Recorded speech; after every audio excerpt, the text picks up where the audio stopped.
अस्सलामुअलैकुम। Programme night addition में हम आपको खुशामदीद कहते हैं। नाजरीन, जलसों के खेल में तो ना कुछ आर हुआ ना पार। हाँ, अलबत्ता पीडीएम की क़यादत ने हुकूमत को मुस्ताफ़ी होने के लिए 31 जनवरी तक की मोहलत ज़रूर दे दी है।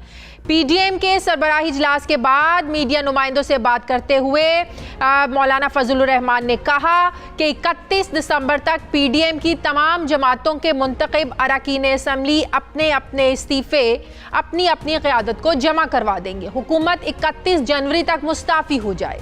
अगर हुकूमत ने दी गई मोहलत तक इस्तीफ़ा नहीं दिया तो फिर 1 फरवरी को पीडीएम का सरबराही इजलास होगा जो लॉन्ग मार्च की बाकायदा तारीख का ऐलान करेगा। तहम आवाम से अपील की जाती है कि वो लॉन्ग मार्च की तैयारियां शुरू कर दें। मौलाना फजलुर रहमान ने अपनी गुफ्तगू में मीडिया पर दबाव डालने के हवाले से इस्टेब्लिशमेंट को भी हरफ तनकीद बनाया, जबकि मरीम नवाज ने अपनी गुफ्तगू में कहा कि नून लीग के इजलास में जलसे की नाकामी पर नाराज़गी की गलत खबरें चलवाई गई, जिसकी हमने तरदीद करते हैं। मैंने जलसागाह छोटा रखने की बात ज़रूर की क्योंकि बहुत से लोग रश की वजह से अंदर नहीं आ सके थे। लोग घंटों खड़े रहे और रश की वजह से कुर्सियां न जाने कहाँ गायब हो गई थी। उन्होंने कहा कि शदीद सर्दी के बावजूद आवाम का कल जोशो खरोश बहुत ज़्यादा था। कोरोना, हुकूमती प्रोपेगेंडे, पानी छोड़ने के बावजूद लाहौर ने किसी चीज़ की परवाह नहीं की। अब हुकूमत को भी हकीकत का पता चल गया है और उनके यहाँ सफ़े मातम बिछी हुई है। अब हम अवाम की अदालत में जा चुके हैं। अब सेलेक्टेड और सेलेक्टर्स को पीछे हटना ही पड़ेगा। मरीम नवाज का मौक़िफ़ अपनी जगह नाजरीन, मगर मीडिया में मुस्लिम लीग नून के पार्टी इजलास के हवाले से आज ये खबरें गर्दिश कर रही थीं कि मरीम नवाज ने कहा कि हमारी कोशिश थी कि 5 लाख अफराद जमा होते, जो नहीं हो सके। इजलास के दौरान ख्वाजा साद रफ़ीक ने पार्टी की तंजीम में खामियों की भी निशानदही की और कहा कि कुछ लोगों ने अपनी जिम्मेदारी नहीं निभाई। पार्टी में सज़ा और जज़ा का अमल होना चाहिए। ये वो खबरें हैं जो आज सारा दिन मीडिया पर गर्दिश करती रही। जिन लोगों ने जलसे की जिम्मेदारियां नहीं निभाई, उन्होंने कहा कि उनको पूछा जाए। ज़राए के मुताबिक मरीम नवाज ने लाहौर डिवीज़न के मुंतखब अरकान से वजाहत मांग ली है, जिसमें कहा गया है कि पार्टी के मुंतखब अरकान तहरीरी तौर पर यह बताएं कि कौन कितने कारकुन जलसागाह में लाया था। ज़राए के मुताबिक मरीम नवाज ने यह भी कहा कि लाहौर डिवीज़न की क़यादत ने बहुत मायूस किया है। मुझे सब मालूम है, वक्त आने पर फैसले कारकुनों की मर्जी से होंगे। पार्टी को गलत मालूमात दी गई और मुंतखब अरकान ने भी मेहनत नहीं की। एक दूसरे की टांगे खींचने की बजाय काम किया जाता तो लोग बाहर निकलते। जबकि रायविंड में पीडीएम की क़यादत के हमरा प्रेस कॉन्फ्रेंस के दौरान बिलावल भुट्टो जरदारी ने कहा कि हम सब एक हैं और पीडीएम के प्लेटफॉर्म से ही फैसले होंगे। अब मुज़ाकरात नहीं बल्कि इमरान खान के इस्तीफे का वक्त है। एक सवाल के जवाब में उन्होंने कहा कि शहबाज शरीफ से ताज़ियत के लिए मैं जेल जा रहा हूँ। बिलावल भुट्टो का नाज़रीन मौक़िफ़ अपनी जगह, मगर वफाकी वज़ीर दाखिला शेख रशीद अहमद ने मीडिया से बात करते हुए कहा कि नवाज शरीफ को बतौर वज़ीर दाखिला ये पैगाम है कि बहुत हो गया, अब मज़ीद नहीं। हम पीडीएम वालों के इस्तीफ़ों के मुंतज़िर हैं। लॉन्ग मार्च करना है कर लें, इस्तीफ़े देने हैं दे दें। हम वो करेंगे जिसका आइन और कानून इजाज़त देता है। वो कहते हैं कि इमरान खान से बात नहीं होगी तो बताएं किन से मुज़ाकरात करना चाहते हैं। अब सवाल ये है कि क्या 31 जनवरी तक हुकूमत मुस्ताफ़ी हो जाएगी? सवाल ये भी है कि पीडीएम की क़यादत क्या जलसे की नाकामी का गुस्सा मीडिया पर उतार रही है? सवाल तो ये भी अहम है कि आखिर पीडीएम कब और किसके साथ मुज़ाकरात करने में राज़ी है। इसी पर बात करने के लिए मुझे ज्वाइन किया सीनियर सहाफ़ी तज्ज़ियाकार सुहेल वड़ाइद साहब ने। अस्सलाम वालेकुम, बहुत बहुत शुक्रिया सुहेल वड़ाइद साहब। सुहेल वड़ाइद साहब, जलसे छोटे हों या बड़े हों, हुकूमतें जलसों से नहीं गिरा करती। हाँ, अलबत्ता जलसों में जो लोगों की तादाद कम ज़्यादा तादाद, ये इस तरह का इम्पैक्ट ज़रूर छोड़ती हैं कि किस पार्टी के कितने लोग जो हैं, वोटर जो हैं वो मोटिवेटेड हैं, कितने ऐसे कारकुन हैं या अवाम है जो अपनी पार्टी के कायद लीडर की अवाम पर लब्बैक कहते हैं। ऑपोजिशन तो कह रही है कि हमने तो ऐसा तारीखी जलसा देखा नहीं, हुकूमत कह रही है कि हमने ऐसा फ्लॉप शो कभी नहीं देखा। अगर मैं आपसे पूछूं कल का जलसा और वर्सेस इमरान खान के माजी के मीनार पाकिस्तान के जलसे, तो आपका क्या तज्जिया इस पे? देखें, कल का जलसा ना फ्लॉप था हाँ, और ना अजीम शान था। ये रीजनेबली गुड जलसा था। और जो इमरान खान का 2011 का जलसा था तकरीबन उस जैसा था, लेकिन इसमें जोश कम था। इमरान खान के जलसे में जोश ज़्यादा था और उसमें आम लोग थे, इसमें सिर्फ वर्कर थे पार्टियों के। तो ये फ़र्क है दोनों जलसों। लेकिन इमरान खान को इस बात का तो क्रेडिट देना चाहिए, ये 11 पार्टियों का एक जलसा था। अगर आप उसको उसके पैरेलल भी देख रहे हैं, बराबर भी देख रहे हैं, तो वो अकेले इमरान खान का जलसा था। मेरा ख्याल है ये भी नून का ही जलसा था। बाकी पार्टियों की नुमाइंदगी जो थी वो सिर्फ सिंबॉलिक थी, अलामती थी। बेसिकली लाहौर नून लीग का गढ़ है और ये कारकुनान का जलसा था। इसमें आम शहरी नहीं आए, जबकि पीटीआई के जलसे में आम शहरी आए थे। ये एक फ़र्क है, क्योंकि जो नून लीग का वोटर है वो जलसे जुलूसों में नहीं जाता। वो एक बिजनेस मिडिल क्लास है, वो तकलीफ बर्दाश्त नहीं करता कि मैं जलसे में जाऊं, जुलूस में जाऊं, मैं सफ़र करूं, मैं पैदल जाऊं। ये सिर्फ इनका वर्कर होता है, और वर्कर ज़ाहिर है इससे ज़्यादा हो नहीं सकते एक शहर में जितने कल आए हैं। और अगर आम से लोग आते तो ज़ाहिर है उसका और इम्पैक्ट होता, लेकिन आम वोटर नहीं आया। तो आपका कहना यह है कि नून लीग का जो वोटर है वो सिर्फ बाहर निकलने की तकलीफ अगर बर्दाश्त करता है तो वो इलेक्शन का दिन होता है, यही बात है? जी जी ठीक। ऑपोजिशन की 31 जनवरी तक की डेडलाइन पीडीएम की, उसके बाद कहा कि अगर 31 जनवरी से पहले इस्तीफा नहीं आता उसके बाद हम 1 फरवरी को लॉन्ग मार्च का ऐलान करेंगे। ये धमकी है या वाकई आपको हालात उस तरफ जाते हुए लग रहे हैं? नहीं, मेरा ख्याल है ये तो सीरियस चीज़ है, क्योंकि अपोजिशन के पास इसके अलावा अब चारा कार ही नहीं है। अब जिस हद तक वो चले गए हैं, अब इनके पास इसके अलावा क्या चारा कार है कि वो लॉन्ग मार्च करें और फिर अल्टीमेटली इस्तीफे भी दें। लेकिन मेरा ख्याल है कि किसी तीसरे फरीक को, किसी ऐसे शख्स को जो दर्द दिल रखता हो, ऐसे पार्लियामेंटेरियंस को, ऐसे रिटायर्ड लोगों को, ऐसे और मुख्तलिफ जो फील्ड्स के लोग हैं, आप सामने आना चाहिए और इस तसादम से रोकना चाहिए। साफ नज़र आ रहा है कि हुकूमत और अपोजिशन में तसादम होगा लॉन्ग मार्च के मौके पे, तो क्यों नहीं कोई आगे बढ़ के इसको रोकता। तो तीसरा फरीक तो इस्टेब्लिशमेंट ही हो सकता है सुहेल वड़ाइच साहब, और तीसरा फरीक कौन हो सकता है जो उस मुज़ाकरात का या हिस्सा बन जाए या अपोजिशन और हुकूमत को एक जगह बिठाने में कामयाब हो जाए?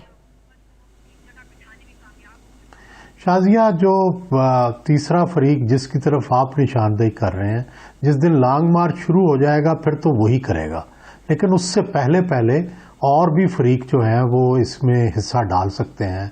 सेनेट का चेयरमैन डाल सकता है, कौमी असम्बली का स्पीकर डाल सकता है, सुप्रीम कोर्ट की बार डाल सकती है, और भी बहुत सारे ऐसे मुत्तफिक अलह अदारे हैं जिनके लोग इसमें हिस्सा डाल सकते हैं। स्पीकर कौमी असम्बली के तो बुलाए गए इजलास में तो ये लोग जाते नहीं हैं, तो उनके मुज़ाकरात की बात को क्या संजीदा लेगी ऑपोजिशन? उसका शाजिया साहब ट्रस्ट डेफिसिट है ना। कॉन्फिडेंस बिल्डिंग मेजर्स करने पड़ेंगे। आप जब किसी पे ट्रस्ट ही नहीं किसी पे डेवलप हुआ, जब स्पीकर बेचारा जो है उसको इख्तियारात ही नहीं है, वो किसी को बुलाने की कोशिश करता है, हुकूमत बुलाने नहीं देती, तो जाहिर है उससे पे ट्रस्ट डेफिसिट पैदा हो गया है और अपोजिशन अब स्पीकर पे ट्रस्ट नहीं करती।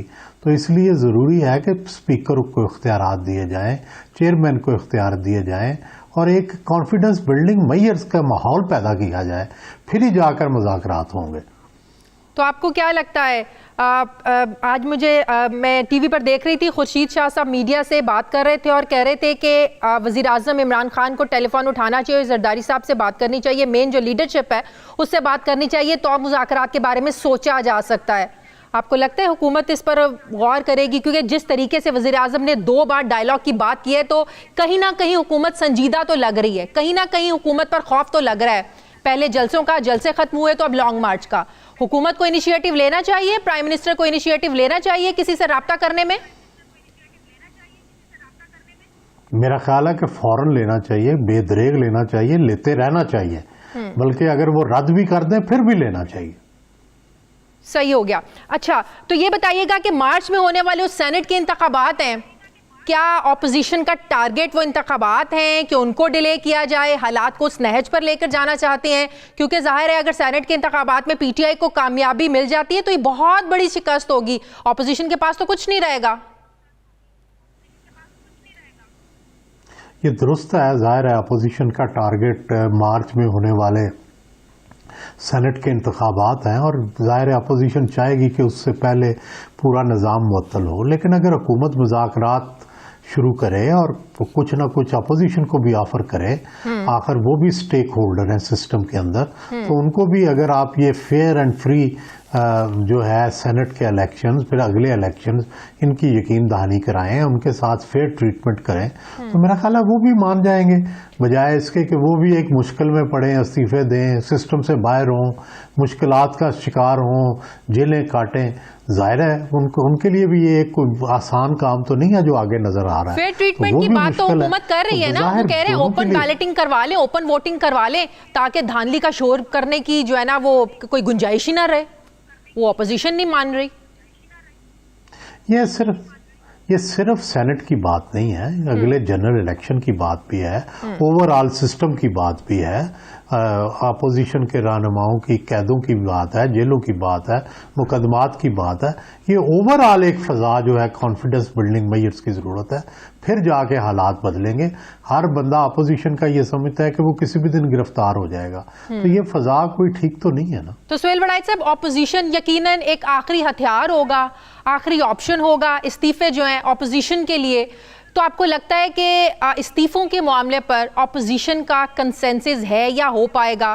क्योंकि पीपल्स पार्टी कुछ रिलक्टेंट लग भी रही है, हो माजी की कुछ मिसालें हैं भी, हो जाएगा कंसेंसस हो जाएगा। और दूसरा आसान रास्ता है, फर्ज करें वो सिंध असम्बली बरकरार रखना चाहते हैं तो कौमी असम्बली के इस्तीफे दे देंगे, सिस्टम तो क्रिपल हो गया। लेकिन वो एक थ्रेट तो रह जाएगी ना, एक तनकीद तो रह जाएगी ना कि आपको इक्तदार पे आ रहा है, अगर आपको वाकई अवाम का ख्याल है या जिस तरीके से आप लोग बाहर निकल रहे हैं, फिर तो आपको इक्तदार छोड़ना चाहिए सिंध असम्बली का। अगर सिस्टम फिर अगर कौमी असम्बली का सिस्टम क्रिपल करते हैं तो अल्टीमेटली वो भी दे देंगे। जब पूरा सिस्टम ही टूटने को आ जाएगा और सेनेट के इलेक्शन नहीं हो सकेंगे और एक बहरानी फजा पैदा हो जाएगी, तो फिर उन्होंने सिंध रख के क्या करनी है, फिर तो इलेक्शन की तरफ मामला जाएगा। नहीं तो वजीर आजम तो कहते हैं कि हम खाली निशिस्तों पर ज़िमनी इंतखाब करवाएंगे, लेकिन आपको लगता है इतने बड़े पैमाने पर ज़िमनी इंतखाब करवाना आसान होगा या आम इंतखाबात ऐसे मुमकिन नहीं है? अच्छा, नहीं, बड़ा मुश्किल, मेरा नहीं ख्याल कि अब ये इस तरह मुमकिन है। आम इंतखाबात की तरफ जाना होगा, इतने बड़े ज़िमनी इंतखाबात, फिर कोई और रास्ता नहीं रहेगा और मुल्क की फजा में कशीदगी आ जाएगी, तसादम आ जाएगा। एक तरफ लॉन्ग मार्च हो रहा होगा, एक तरफ इस्तीफे हो रहे होंगे, शोलाबार तकरीरें हो रही होंगी।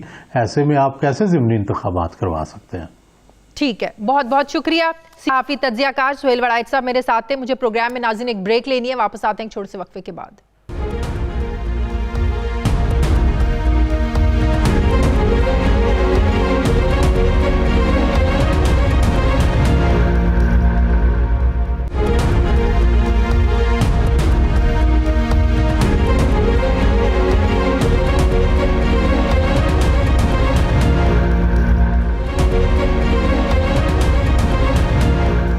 ब्रेक के बाद एक बार फिर से आपको खुशामदीद कहते हैं। वफाकी वजीर बराए बहरी उमूर अली जैदी साहब ने ज्वाइन किया। अस्सलाम वालेकुम, बहुत बहुत शुक्रिया अली जैदी साहब आपका।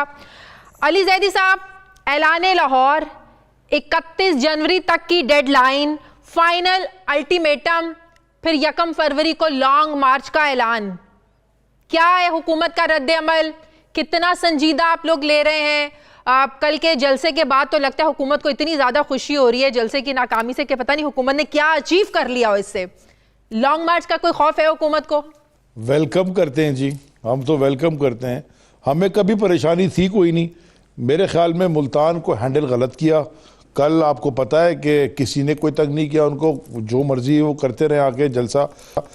बस शर्म मुझे आती है एज ए पाकिस्तानी ये सोचते हुए कि ये लीडरशिप है, ये 11 बड़ी जमातें अपने आप को कहती हैं, इनको कोई ख्याल नहीं है कि पाकिस्तान में कोविड फैल रहा है और ये जलसे जुलूस कर रहे हैं। ठीक है, आप चाहते क्या है इससे? कोई इनका एंड गेम क्या है? कुछ पता नहीं है इनको। इस्तीफा देना है नहीं देना, देना है नहीं देना, एक कह रहा देना है, दूसरा कह रहा नहीं देना। एक जमात के लोग कहते हैं कि जी ये कोई फायदा नहीं है।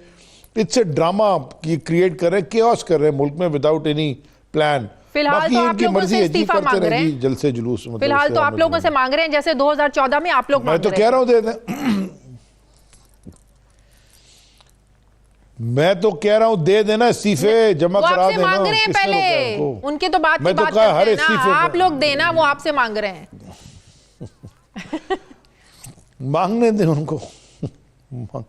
मांगने दें, मैं क्या, कोई फर्क नहीं पड़ता तो इस्लामाबाद पहुंचने पर या रास्तों तक मुझे हुकूमत तो जो ये है, क्वाइट इंटरटेनिंग अच्छा कैसे एंटरटेनमेंट है ये। कैसे?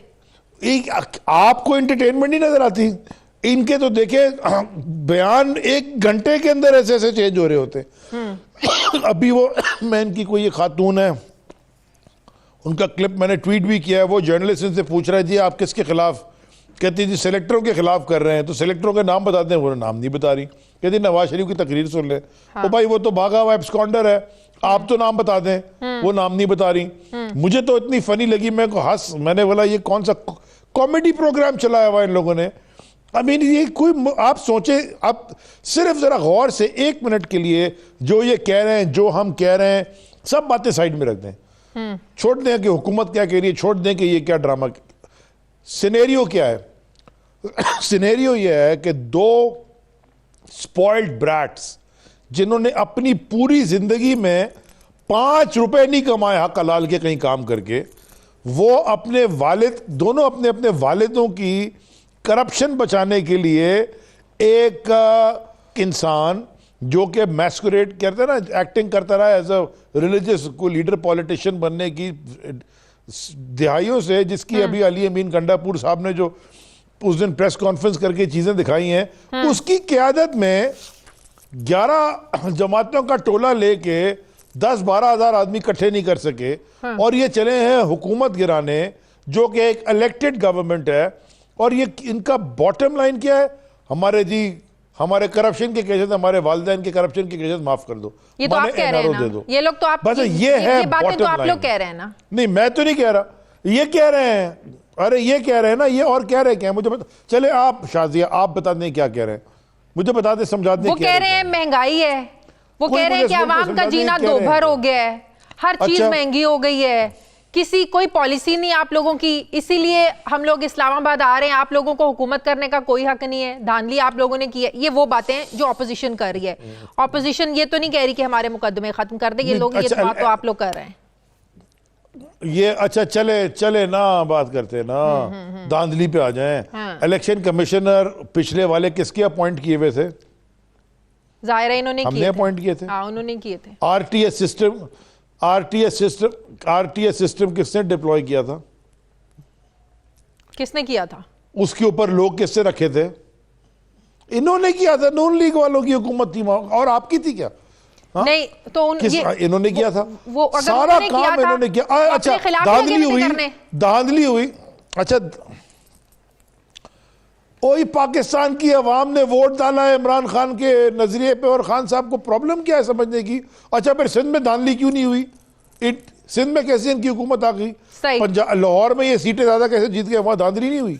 अच्छा, क्या ये बातें कर रहे हैं? अच्छा, आप लोगों के लिए अगर इतना एंटरटेनिंग है ये सब कुछ जो बात आप कर रहे हैं, आज प्राइम मिनिस्टर साहब ने पार्टी तर्जुमानों का इजलास बुलाया। 0 + 0 = 0। हाँ, सुने ना, वो मरियम, मतलब वो क्या, वो जो जोसेफ गोबेल्स नहीं था, वो जो नाज़ी का वो जो था, वो प्रोपेगेंडा करता था उनका, वो भी शर्मा जाए, इतना झूठ बोलती है। अली ज़ैदी साहब, बकौल आपके सब कुछ इतना एंटरटेनिंग है, अगर इतना एंटरटेनिंग है, हुकूमत तो लग रहा है कि हुकूमत बहुत ज़्यादा इसको संजीदा ले रही है। आज प्राइम मिनिस्टर साहब ने पार्टी तर्जुमानों का इजलास बुलाया, बाकायदा डायरेक्शंस दी, इस कल के जलसे के बारे में बाकायदा बात हुई, कामयाब था, नाकाम था, और पार्टी तर्जुमानों को कहा कि आप भरपूर तरीके से जो अपना मौक़िफ़ है ना वो मीडिया पर दें, आवाम को बताएं। इसका मतलब है हुकूमत इसको संजीदा ले रही है, तो बाकायदा इजलास बुलाए जा रहे हैं, अपनी स्ट्रैटेजी बनाई जा रही है, नहीं तो हुकूमत के पास करने को तो और बहुत सारे काम होने चाहिए। आप इजलास में थी? हमें हमारे सोर्सेज ने बताया। आप डिनाई कर दें, आप डिनाई कर दें, इजलास में तो बैठे, आप डिनाई कर देना। देखो 1 मिनट हो, मैं बता रहा हूं ना, बात तो कर रहे थे, मुझे आप भी एंटरटेन कर रहे हो। हाँ, बताएं। इजलास में मिनिस्टर्स बैठे थे और स्पोक्स पर्सन बैठे थे। हाँ। 10 बातें हुई हैं, एक इसकी भी बात हुई है। हाँ। असल में सबसे हमारी वरी क्या है? एंटरटेनिंग एक one side, but what is our worry? हमारा फेयर क्या है, और जो कि हर पाकिस्तानी का होना चाहिए ये कोई बीमारी जो कोरोना जिसका नाम है, मैं तो गुजरा हूं ना इससे, I have gone through it. और हम रोज किसी जानने वाले का सुनते हैं कि जानने वाले का कि इंतकाल हो गया कोरोना से, लंग फेलियर हो गया, हार्ट अटैक हो गया, पता नहीं क्या। देखें ये इसको ये अपनी करप्शन बचाने के लिए ये बेड़ा गर्क कर रहे हैं इस कौम का। अभी इतनी मुश्किल से हमने संभाला, इकोनॉमी हमारी ठीक हो रही है, इनको एनआरओ नहीं मिलेगा, जो मर्जी कर ले। अब ये कोई और कोई टैक्टिक इस्तेमाल कर ले ना, दे देना इस्तीफे। ये ना करें, ये कोरोना फैला रहे हैं, दे दे इस्तीफे, असेंबली से मुंह पे मारे जी आगे हमारे इस्तीफे, बोले ये हुकूमत स्पीकर साहब को जमा करा दें, मंजूर कर लेगी, वैसे भी राइट? पहले 5 जो जमा कराएगा, मैंने कहा है कि मैं तो पहले 5 के उम्रे का टिकट दूंगा उनको,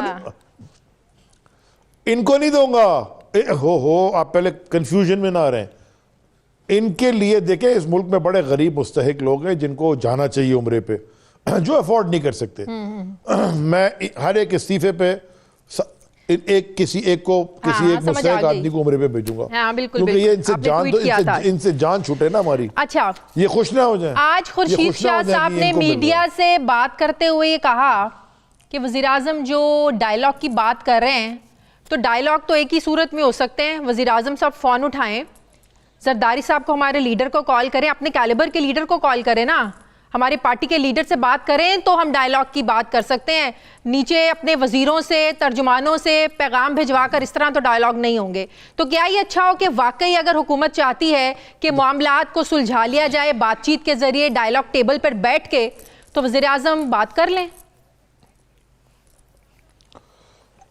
नहीं, हम वजीर आजम ने कब का डायलॉग, किस चीज का डायलॉग, किस बात पर डायलॉग, किस चीज पर डायलॉग करना चाह रहे हैं, चाह क्या रहे हैं वजीर आजम साहब? डायलॉग में क्या चाह रहे हैं, पहले एजेंडा तो बताए ना। तो वजीर आजम ने बताया एजेंडा, क्या कहा है? वजीर आजम ने कहा है, आपने शायद सुना नहीं, 2 बार वो डायलॉग की बात कर चुके हैं कि मैं डायलॉग की बात, हम लोग डायलॉग के लिए तैयार हैं। एनआरओ के लिए डिस्कशन ही कोई नहीं है। आपको पता है ये जो फैटेफ पे, ये जो नैब में ये लेके आए थे, ये जो पूरी नैब को ही तबाह करके तो कहते हैं माफ कर दो, बस जो मर्जी हम कर लें, हमारे सारे गुनाह माफ। ये चाह रहे हैं, इसमें क्या डायलॉग होना? ये तो आप लोग कह रहे हैं ना। डायलॉग किस चीज की? तो आप लोगों ने अब अपना एक बयानिया, एक सोच बना ली है ना। सेशन होगा, वहां हो जाए, असेंबली का सेशन होगा, उसमें बातचीत कर लेंगे। अच्छा, वैसे डायलॉग नहीं कर रहे, ऑपोजिशन को बिठाकर बात नहीं करनी? क्या बात करनी किस पे है? ये एजेंडा दे दें हमें, पहले देखें। चले वजीर आजम साहब एजेंडा दे दें कि इस इशू पर बात करते हैं हम लोग, तो आप आए, हम बात करते हैं। वजीर आजम साहब एजेंडा दे दें, क्योंकि उन्होंने डायलॉग की बात की है। तो भाई हम वो डायलॉग की बात वजीर आजम ने की है, एजेंडा तो ये देना किस चीज पे डायलॉग करना है। उन्होंने कहा बात करनी, कर लेते हैं हम बात, लेकिन है किसका एजेंडा, क्या है? इन्होंने शोर हंगामा डाला, हमने तो नहीं डाला, हम तो काम कर रहे हैं, हम अपनी वजारतें भी चला रहे हैं, हुकूमत भी चला रहे हैं, इकोनॉमी भी ठीक हो रही है, प्राइम मिनिस्टर सुबह से लेकर रात तक काम भी कर रहे हैं, सारे वजीर काम कर रहे हैं, चीजें ठीक हो रही हैं। इनको प्रॉब्लम है, ये कह रहे हैं कि जी हमें तकलीफ हो रही है। भाई किधर तकलीफ हो रही है, किस चीज की तकलीफ हो रही है, लिख के दे दो, फिर बात करेंगे। ठीक है, बहुत बहुत शुक्रिया। तहरीक इंसाफ के रहनुमा वफाकी वजीर बराए बहरी उमूर अली जैदी साहब मेरे साथ थे। अब मुझे मुस्लिम लीग नून के सीनियर रहनुमा राना सनाउल्लाह साहब ने ज्वाइन किया है। अस्सलाम वालेकुम, बहुत बहुत शुक्रिया राना सनाउल्लाह साहब आपका। राना साहब, आज जो पीडीएम ने इजलास के बाद जो फैसला किया, जो ऐलान किया, ऐलान लाहौर 31 जनवरी तक हुकूमत मुस्ताफ़ी नहीं हुई, उसके बाद 1 फरवरी को लॉन्ग मार्च की बाकायदा तारीख का ऐलान किया जाएगा। आप नहीं समझते अगर कल ये सारे ऐलानात जलसे में होते तो इसका इम्पैक्ट ज़्यादा होता? क्या मुशावरत पहले नहीं थी? कल क्यों नहीं हुए ये ऐलानात, जबकि हमें बताया गया था कि जलसे में बड़े बड़े ऐलानात होंगे? नहीं, देखिए ऐलानात जो हैं वो उसका तरीकाकार इससे पहले भी यही रहा है, और आज क्योंकि मैं उस मीटिंग में शामिल था और उसमें जो आज डिस्कशन हुई है, तो उसकी रोशनी में मैं समझता हूँ कि ये ज्यादा मुनासिब तरीका था कि आज सारी लीडरशिप जो है वो इकट्ठी हुई। कल सारे लोग जो थे वो कोई अपने अपने यानी होम टाउन से आए थे और वहाँ पे ज़ुहराने पे इकट्ठे हुए थे या सादिक साहब के घर। अगर वहाँ पे मुशावरत मुकम्मल हो जाती तो कल भी ऐलान हो सकते थे, लेकिन आज ज्यादा गौर व फौज के बाद और तमाम चीजों को जो है वो थ्रेडबेयर डिस्कस करने के बाद जो है वो आज प्रेस कॉन्फ्रेंस में जब अनाउंस हुआ है लोगों और हम जो हमारे सहाफी भाई थे उनको क्वेश्चन करने का, क्रॉस क्वेश्चन करने का मौका मिला है, तो मेरा ख्याल है कि ये ज्यादा बेहतर था। वैसे खैर दोनों तरीके इस हो सकते हैं, कल भी हो सकते थे और आज भी जो है वो ऐलानात हुए। सही, अल्टीमेटली तो लगता है कि ऑपोजिशन को लॉन्ग मार्च की तरफ ही जाना पड़ेगा। 31 जनवरी तक की जो हुकूमत की मुस्ताफ़ी होने की डेडलाइन दी है आज मौलाना साहब ने मीडिया से बात करते हुए, हुकूमत आपको क्या लगता है, हुकूमत के वुज़रा तो ट्वीट्स भी कर रहे हैं और टॉक शोज़ में भी आकर बात कर रहे हैं, अली जैदी साहब ये भी मेरे साथ शो में थे, हुकूमत तो किसी सूरत मुस्ताफ़ी होने को तैयार नहीं है, तो अल्टीमेटली तो लॉन्ग मार्च की तैयारी आपको अभी से शुरू करनी होगी फिर। नहीं, इनकी क्या हैसियत है, ये कोई खुद हुकूमत में आए हैं या कोई ये अपनी मर्जी से हुकूमत में बैठे हैं? इनको तो बैठाया गया है, अगर बैठाने वालों की मर्जी हुई तो ये इनकी छुट्टी हो जाएगी। ये तो बिल्कुल यानी कठपुतलियां हैं इनकी ये ट्वीट्स और इनकी ये कार्रवाई जो है इसकी तो कोई हैसियत ही नहीं है। और ये टाइम जो है दरअसल जो पीडीएम की आज लीडरशिप वहां पे मौजूद थी और दिस वाज द डिस्कशन, वो टाइम इनको थोड़ा किसी ने दिया है, टाइम इनको दिया उनको मालूम है। लेकिन डायलॉग की बात या ऑपोजिशन के साथ बातचीत मुज़ाकरात की बात तो वज़ीर आज़म ने दी है, किसी तीसरे ने तो दावत नहीं दी मुज़ाकरात की या बात नहीं की मुज़ाकरात की। नहीं, वज़ीर आज़म से कोई मुज़ाकरात नहीं होंगे। तो किससे होंगे? वज़ीर आज़म जो है वो वज़ीर आज़म बात ये नहीं कि वज़ीर आज़म के पास कोई इख्तियार है या ये कोई अपना इसके पास कोई अवामी मैंडेट है। यानी हमारा तो जो पीडीएम है उसका तो झगड़ा ये है कि वजीर आजम को बाइख्तियार बनाया जाए, वजीर आजम को अवामी मैंडेट का हामिल बनाया जाए, जिसे लोग वोट दें, जिसे लोग मुंतखब करें, उनसे वजीर आजम बनाया जाए। और ये जो जाली सजावट प्रसाद कायम किया गया है इस कठपुतली, ये मुतालिबात किससे कर रहे हैं आप लोग? कौन ये सब करे? किससे बातचीत करनी है फिर आप लोगों को? ये एस्टैब्लिशमेंट।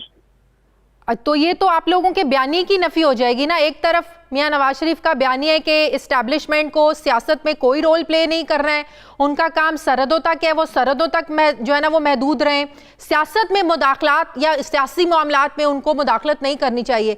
लेकिन सियासी मामलात में आप लोग कह रहे हैं कि इस्टेब्लिशमेंट से बात करनी है, ये तो अपने बयानी की नफी है।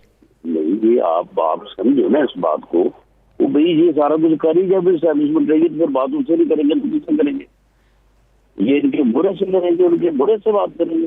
तो ये उन्हीं से ये बात करनी है कि जी आप इस काम को छोड़ें, इस बुरे को जो है इस कठपुतली को विड्रॉ करें और इस मुल्क में फ्री एंड फेयर इलेक्शन को है।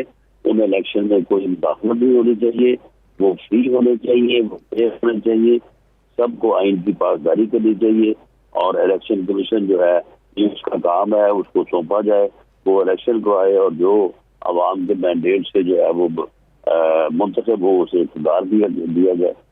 जो जिसके पास सारी चीज है उसे ही कहना है ना। लेकिन कैसे फिर आप लोग एक्सपेक्ट करते हैं? एक तरफ सेलेक्टर और इस्टेब्लिशमेंट पर सख्त उनके लिए अल्फाज इस्तेमाल करते हैं नवाज शरीफ साहब, मरियम बीबी, मौलाना फजलुर रहमान, फिर कैसे एक्सपेक्ट करते हैं कि जिनके खिलाफ सख्त जुबान इस्तेमाल की जा रही है उन्हीं के साथ या वो लोग राजी होंगे आपके साथ मुज़ाकरात करने के लिए? कहीं तो टोन डाउन होना पड़ेगा ना।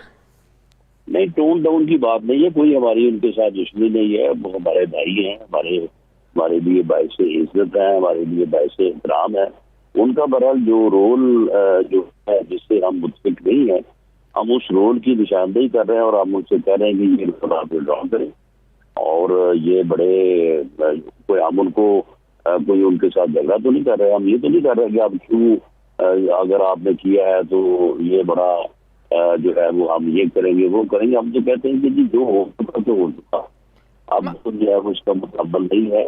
अब इस मामले को जो है आए बैठ के आप इस चीज को विड्रॉ करें, जो आपका काम है वो आप करें, जो सियासी जमातों का या पॉलिटिकल लीडरशिप का काम है वो उसे करने दें। ये तो बड़े आराम से और बड़े अफवाहों तफहीम से होने वाली बात है। तो मतलब ये हुआ कि ऑपोजिशन पीडीएम इमरान खान से किसी किस्म के मुज़ाकरात करने को तैयार नहीं है, आप लॉन्ग मार्च की कॉल वापस ले सकते हैं अगर इस्टेब्लिशमेंट आपके साथ मुज़ाकरात करे, राइट?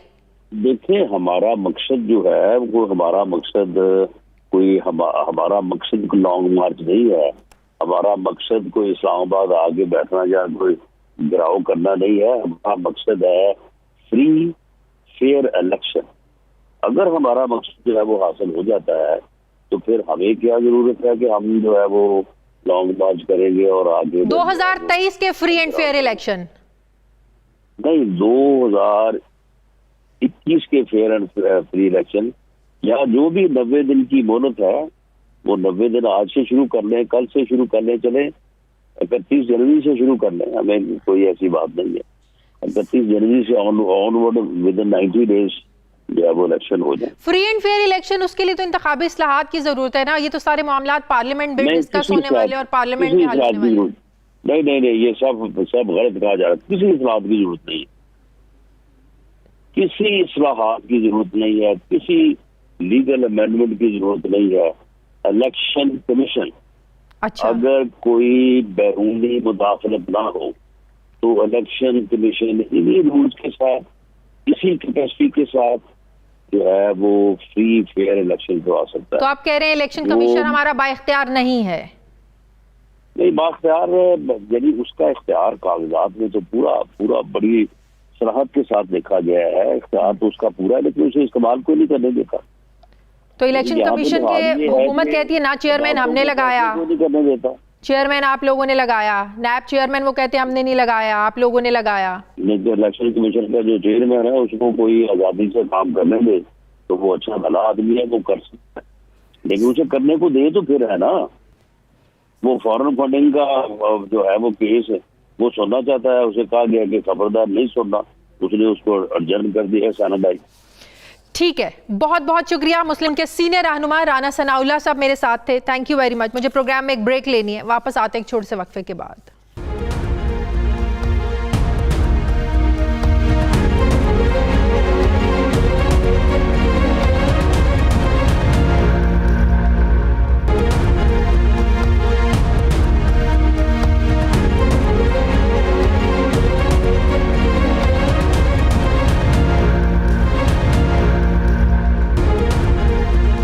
ब्रेक के बाद एक बार फिर से आपको खुशामदीद कहते हैं। नाज़रीन, वज़ीर आज़म की 1.5 साल की मुसलसल हिदायत और हतमी वार्निंग के बाद बिलाखिर वजारत तवानाई ने 12 कंपनियों के मुस्तकिल सरबराहान की तकर्रुरी का अमल शुरू कर दिया है। 2 गैस कंपनियों के अलावा 25 साल बाद पहली मरतबा बिजली की 10 तकसीमकार कंपनियों के मुस्तकिल सरबराहान तैनात किए जा रहे हैं। वजारत तवानाई ने पुरानी रविश बरकरार रखते हुए 3 पावर कंपनियों के रिटायर्ड सरबराहान को 3 माह के लिए तौसी, जबकि सुई सदन गैस कंपनी का एमडी एक ऐसे शख्स को तैनात करने की सिफारिश की है जिसे नैब की तहकीकात का सामना है। सेक्रेटरी एस्टैब्लिशमेंट डिवीजन के तहरीरी एतराज़ के बावजूद पेट्रोलियम डिवीजन ने नैब तहकीकात का सामना करने वाले अली जावेद हमदानी को 3 साल के लिए एमडी सुई सदन तैनात करने की सिफारिश की है, जिस पर हतमी फैसला विफाकी काबीना कल करेगी। दूसरी तरफ सुई सदन गैस कंपनी की हटदर्मी की वजह से 2 crore 80 lakh cubic feet gas की सप्लाई बंद हो गई है, जिसकी वजह से कराची में सनती सार्फिन की जो मुश्किलात हैं ये बढ़ गई हैं, जिसकी बुनियादी वजह सुई सदन की जानिब से 6 माह से ज़ेर इल्तवा दरख्वास्त को ना निपटाना है।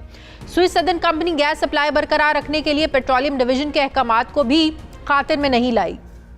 क्या सुई सदन के इस इकदाम से $2.5 की मुल्की गैस ना खरीद कर $10 फी MM BTU LNG की राह को हमवार किया जा रहा है? इसी पर मैं बात करूंगी इस्लामाबाद के ब्यूरो चीफ सुहेल इकबाल भट्टी से। अस्सलाम वालेकुम, बहुत बहुत शुक्रिया सुहेल आपका। सुहेल, सबसे पहले तो ये बताइएगा कि सुई सदन का MD एक ऐसे शख्स को क्यों तैनात करने की सिफारिश की जा रही है जिसको ऑलरेडी नैब इन्वेस्टिगेशन का सामना है? कौन लोग हैं जो अली जावेद हमदानी की सिफारिश कर रहे हैं?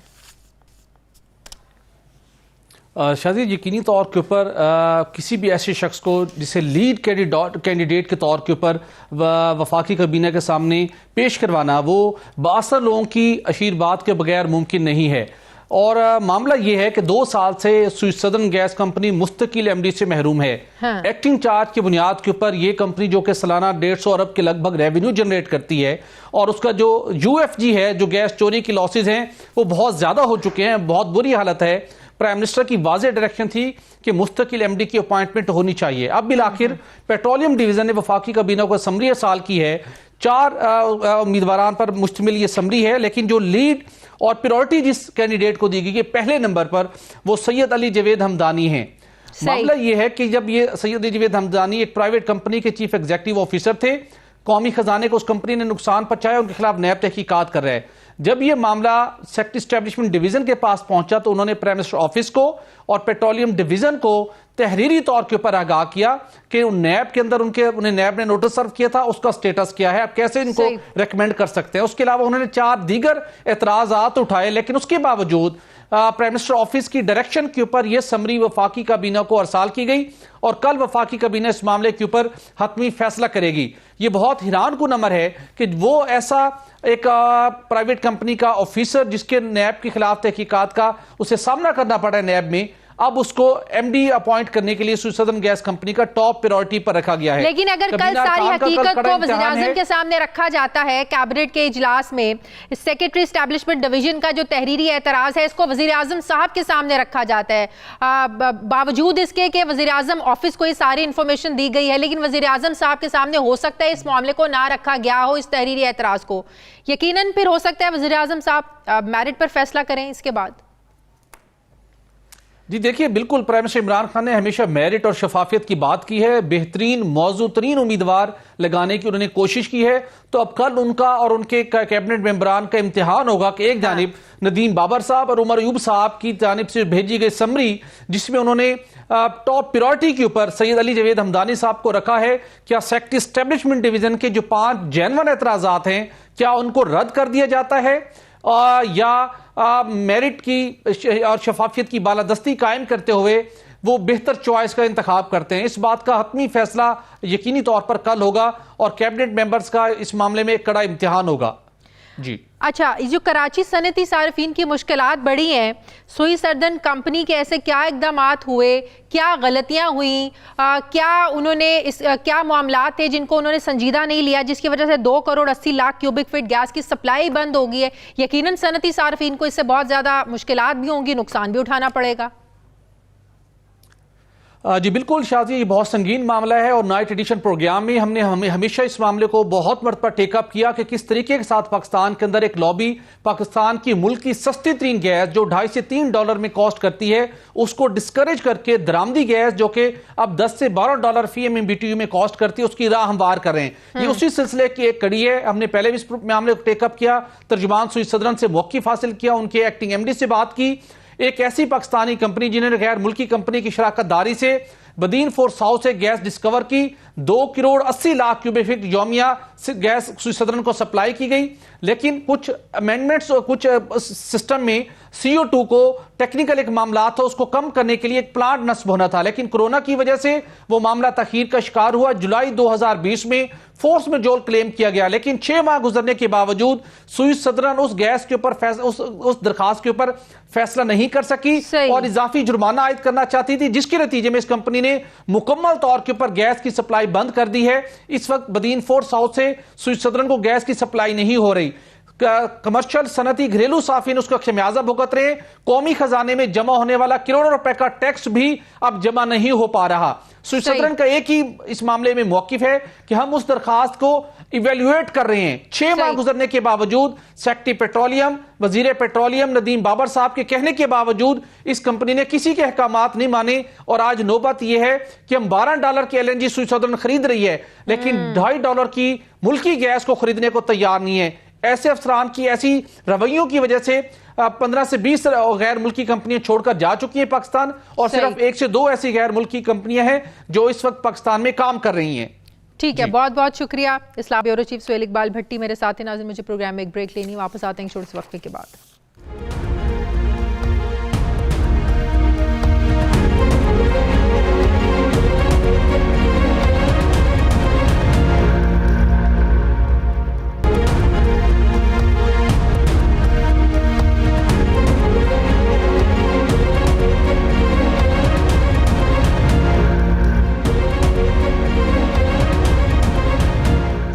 ब्रेक के बाद एक बार फिर से आपको खुशामदीद कहते हैं। नाजरीन, मोदी सरकार के मतनाज़े ज़रई क़वानीन के ख़िलाफ़ 19 रोज़ से जारी भारतीय किसानों का जो अब एहतजाज है ये शिद्दत इख्तियार करता जा रहा है और अब हज़ारों किसान जो हैं वो भूख हड़ताल शुरू कर दिया उन्होंने। भारतीय किसानों और मोदी सरकार के दरमियान मतनाज़े ज़रई क़वानीन के हवाले से अब तक मुज़ाकरात के 5 अदवार हो चुके हैं और वो नाकाम रहे हैं, जिसके बाद अब भारतीय किसानों ने भूख हड़ताल शुरू कर दी है। भारतीय किसानों का ये मौक़िफ़ है कि जब तक मोदी सरकार मतनाज़े किसान मुखालिफ क़वानीन को वापस नहीं लेती उस वक्त तक वो भूख हड़ताल और धरने पर बैठे रहेंगे। दूसरी तरफ मोदी सरकार ने घुटने टेकते हुए किसानों को मतनाज़े क़वानीन में तरमीम की भी यकीन दहानी करवाई है, लेकिन किसान मतनाज़े क़वानीन में तरमीम पर भी राज़ी नहीं हो रहे और ज़ालिमाना क़वानीन को ख़त्म करने का ही मुतालिबा कर रहे हैं। भारतीय किसानों का यह कहना है कि वो ज़रई क़वानीन को वापस लेने से कुछ भी कम पर तैयार नहीं है, क्योंकि मोदी सरकार समेत तमाम भारतीय हुकूमतों के वादों का साबका रिकॉर्ड जो है ये इंतहाई मायूस कुन और ख़राब रहा है। भारतीय किसान रहनुमाओं का यह कहना है कि मतनाज़े ज़रई क़वानीन की वजह से किसान बड़ी कॉर्पोरेट कंपनीज के मजदूर बनकर रह जाएंगे। उन्हें अभी अपने पैदावार की कम अज़ कम कीमत की जो ज़मानत हासिल है वो भी ख़त्म हो जाएगी और जो बड़े ताजिर हैं ये अपनी मर्जी के मुताबिक किसानों को अपना अनाज और पैदावार फरोख्त करने के लिए मजबूर करेंगे। जबकि भारत की बड़ी ऑपोजिशन जमातों का यह कहना है कि उन्होंने इन क़वानीन की मंजूरी से पहले ही सरकार को यह तनबीह की थी कि इससे किसानों को उनकी नाराजगी का सामना करना पड़ सकता है, लेकिन इसके बावजूद बीजेपी सरकार ने इतने अहम क़वानीन पर पार्लियामान में खातिर ख्वाह बहस करवाने की ज़रूरत जो थी वो उसको भी महसूस नहीं किया और सिर्फ 15 मिनट के अंदर गलत तरीके से इसको मंजूर कर लिया। नाज़रीन, हम आपको ये बताएं कि भारतीय किसानों की इस तहरीक को इंडियन नेशनल कांग्रेस समेत 24 ऑपोजिशन की सियासी जमातों और 10 ट्रेड यूनियंस की हिमायत हासिल और इसके साथ साथ भारतीय किसानों की इस तहरीक को आलमी हिमायत भी हासिल हो रही है। गुज़श्ता दिनों कनाडा के वज़ीर आज़म जस्टिन ट्रूडो और कई आलमी रहनुमाओं की तरफ से भारतीय किसानों की तहरीक की हिमायत में बहुत से बयानात भी सामने आ चुके हैं। बरतानिया की मुख्तलिफ सियासी जमातों के 36 अरकान पार्लियामेंट ने जोर देते हुए मुतालबा किया है कि बरतानवी सेक्रेटरी खारजा भारतीय किसानों का मामला इंडियन वज़ीर आज़म के सामने उठाएं। इसी तरह अक़वाम मुत्तहिदा ने भी भारतीय किसानों की हिमायत की है। भारतीय किसानों की इस तहरीक को आलमी हिमायत मिलने के बाद अब यकीनन मोदी सरकार पर दबाव बढ़ रहा है और मोदी सरकार जो है ये बुखलाहट का शिकार है और इसी बुखलाहट को दूर करने के लिए मोदी सरकार भारतीय किसानों की इस तहरीक को खालिस्तान तहरीक के साथ मिला रही है और मोदी सरकार की तरफ से ये तासुर दिया जा रहा है कि भारतीय किसानों, जिनमें ज्यादातर सिख कम्युनिटी के किसान शामिल हैं, उनका एहतजाज खालिस्तान तहरीक का एक तसलसल है। कई भारतीय तज्जियाकार किसानों की इस तहरीक को नेशनल सिक्योरिटी के हवाले से खतरा और खालिस्तान तहरीक से ताबीर कर रहे हैं। दूसरी तरफ आलमी मीडिया में यह रिपोर्ट हो रहा है कि भारतीय किसानों के साथ इज़हार यकजहती के लिए बैरून मुल्क मौजूद जो सिख कम्युनिटी है उनमें भी भारतीय पंजाब को अलग रियासत खालिस्तान बनाने का मुतालबा किया जा रहा है। अब सवाल यह है कि भारतीय किसानों की यह तहरीक और भूख हड़ताल मोदी सरकार के लिए कितनी खतरनाक साबित हो सकती है, जबकि किसानों की तंजीम भारतीय किसान यूनियन ने मतनाज़े और किसान मुखालिफ क़वानीन को मनसूख करने के लिए इंडियन सुप्रीम कोर्ट का दरवाज़ा भी खटखटाया है। इस सारी सूरत हाल पर मैं बात करूंगी। मुझे ज्वाइन किया है दिफाई तज्जियाकार जनरल रिटायर्ड अमजद शुएब साहब ने। अस्सलाम वालेकुम, बहुत बहुत शुक्रिया जनरल साहब आपका। जनरल साहब, जो भारत में किसानों के एहतजाज का जो दायरा कार है इसकी आवाज़ अब पूरी दुनिया में गूंज रही है। उनका एहतजाज जो है वो अब भूख हड़ताल उसमें शामिल हो गई है। इससे पहले हमने देखा कुछ रोज़ पहले डॉक्टर्स ने भी हुकूमत की जो पॉलिसीज़ हैं उसके खिलाफ एहतजाज किया था। क्या भारत में आपको कोई नई मूवमेंट शुरू होती हुई नजर आ रही है जिससे भारतीय सरकार को, मोदी सरकार को नुकसान उठाना पड़ सकता है? बिस्मिल्लाहिर्रहमानिर्रहीम। देखिए जी, पुरानी तहरीक जो खालिस्तान की है वो आज कुछ हकीकत का रूप धारती नजर आ रही है और उसकी बड़ी बुनियादी वजह यह है कि किसानों के इस माशी कत्ल में अगर कोई कम्युनिटी सबसे ज्यादा नुकसान उठाएगी तो वो सिख हैं, क्योंकि पंजाब इनकी ग्रीन बास्केट है। पंजाब से ही गल्ला मिलता है इनको सारे मुल्क को और पंजाब में तकरीबन 90% जो किसान है वो सारे सिख किसान हैं। तो वो लोग तभी वहां पे आज बैठे हैं, उनका एक माशी कत्ल किया जा रहा है। और अगर आप सोचें तो ये जो कॉर्पोरेट अदारे होते हैं बहुत बड़े बड़े इनके आगे हुकूमतें बेबस होती हैं और किसान बेचारे की क्या बसात, आप उसको किसान को उनके सामने कर रहे हैं। उनका तो कारोबार, कॉर्पोरेट अदारे जो है उनका कारोबार जो है वो प्रॉफिट पे चलता है। ये किसान के अलावा भी आम आदमी के मुफाद में नहीं। उसकी वजह यह है कि हुकूमत अपनी सब्सिडी निकाल के एक तरफ हो गई, बिल्कुल सब्सिडी नहीं देनी पड़ेगी, और आपने डाल दिया बिजनेसमैन के सामने उनको। वो किसान से सस्ती चीज लेगा, अवाम में महंगी बेचेगा, कि उसने दोनों तरफ से प्रॉफिट लेना है। उसके इस प्रॉफिट की लालच ने बाकी लोगों को उधर उनका सत्यानाश कर दिया जाएगा। तो किसान सच्चा है। अब किसान फंस गया इस वजह से कि मोदी जो है वो एक, उसने अपना एक इमेज बनाया हुआ था कि वो जो भी स्टेप लेता है वो वापस नहीं, उससे वापस नहीं हटता, पीछे नहीं हटता। और वो गिनती करवाता रहा है कि देखे मैंने शरीयत का कानून बनाया, लोग कत्ल हुए, दिल्ली में फसाद हुए, सब कुछ, लेकिन मैंने नहीं बदला। कश्मीर तूफान हो गया, आर्टिकल 370 खत्म किया, मैंने नहीं बदला। बिल्कुल। डिमोनेटाइजेशन की थी, लोग भूखे मर गए, उसने नहीं बदला। बिल्कुल। तो वो अपनी वो जो 56 इंचेस की वो छाती की बात करता है ना, वो यही है कि वो देखता नहीं कि भाई कानून जो है वो उसका आगे इफेक्ट क्या हो रहा है। लेकिन मोदी सरकार का ये जो तासुर है या जो आप सीना चौड़ा उनका है उसकी जो बात कर रहे हैं, ये इस बार गलत साबित हो सकता है। जितनी सिख बिरादरी और जितनी पूरी दुनिया से इस तहरीक को हिमायत मिल रही है, इससे यकीनन मोदी सरकार को नुकसान उठाना पड़ सकता है, बड़ा नुकसान हो सकता है। इससे नुकसान, देखें जी, नुकसान होना अलग बात है और होना चाहिए।